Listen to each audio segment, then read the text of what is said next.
Hello friends, welcome to the next class of Learn English with Rosie Whittle। आजकल हम infinitives सीख रहे हैं। इन्फिनेटिव मतलब टू प्लस फर्स्ट फॉर्म, ये एक्टिव वॉइस होता है, और इन्फिनेटिव का पैसिव वॉइस क्या होता है, to be plus third form. हम सीख चुके हैं कि passive voice be plus third form के बिना नहीं बनता है।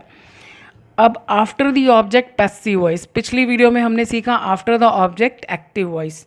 She does not want her children, वो नहीं चाहती है कि उसके बच्चे टू प्ले, अब ये एक्टिव वॉइस है क्योंकि जो काम करना है इसने करना है। To play on the road, वो नहीं चाहती है कि उसके बच्चे सड़क पर खेलें। She does not want her children to be beaten, अब देखो चिल्ड्रन के बाद पैसिव वॉइस आ गया, यानी वो नहीं चाहती है कि उसके बच्चों के साथ ऐसा हो। पैसिव वॉइस का मतलब होता है कि सब्जेक्ट के साथ कुछ होगा, सो वो नहीं चाहती कि उसके बच्चों को पीटा जाए। She does not want that her children should be beaten, ये मैंने आपको बताया था कि अगर आपने वॉन्ट के बाद दैट लगाकर सेंटेंस बनाना है तो शुड आएगा, और मैंने आपको ये भी बताया था कि अगर हम शुड को छिपाना चाहें तो छिपा सकते हैं, लेकिन लिखा शुड के अकॉर्डिंग ही जाएगा। तो अगर हम शुड को छिपाएंगे तो ये ऐसे लिखा जाएगा, she does not want that her children B beaten, ऐसे ही लिखा जाएगा। वो अंडरस्टूड है कि यहाँ पर शुड छुप गया। ही डिड नॉट वॉन्ट, वो नहीं चाहता था, हिज क्लॉथ्स, कि उसके कपड़े टू लुक ग्रंजी, मैले दिखें। अब ये एक्टिव वॉइस है, कोई चीज़ कैसी दिखती है उसमें पैसिव वॉइस बनाने की ज़रूरत नहीं, क्योंकि वो अपने आप काम हो रहा है। तो जो काम अपने आप होता है वो पैसिव में नहीं लिखा जाता। ग्रंजी मीन्स मैला कुचैला, सो वो नहीं चाहती थी कि उसके कपड़े मैले कुचैले दिखें, नहीं चाहता था, सॉरी।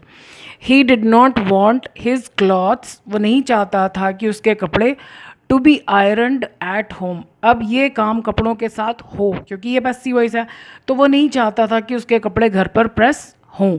आयरन का केवल एक ही मतलब होता है, प्रेस करना।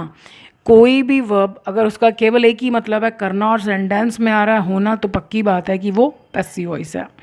ही did not want that his clothes should be ironed at home, तो ये यहाँ पर भी पैसिव वॉइस में ही आएगा, और ये हम समझ गए हैं कि वांट के बाद जब दैट लगाएंगे तो शुड लगेगा ही लगेगा।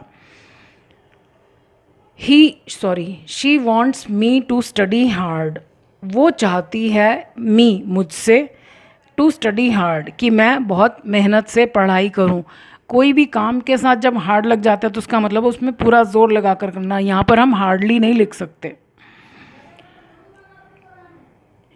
She wants me to be taught sincerely, अब वो चाहती है मुझसे कि मेरे साथ ऐसा हो कि मुझे सिंसियरली पढ़ाया जाए, मुझे ईमानदारी से और मेहनत से पढ़ाया जाए, तो ये पैसिव वॉइस है।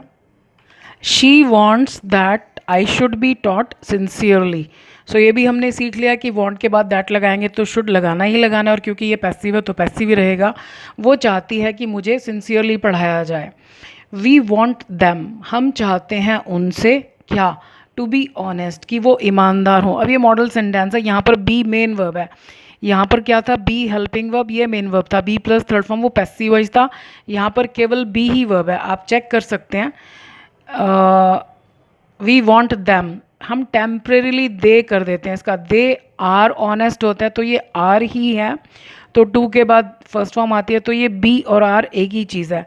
So we want them to be honest, हम चाहते हैं उनसे कि वो ऑनेस्ट हों। We want that they should be honest, हम चाहते हैं कि वे ऑनेस्ट हों। अब ये ना तो एक्टिव वॉइस है ना पैसिव वॉइस है, ये मॉडल सेंटेंस है। मॉडल सेंटेंस की मैंने वीडियोस डाली हुई हैं 3, आप उनको देखोगे तो आपको मॉडल सेंटेंस बहुत अच्छे से समझ में आएगा।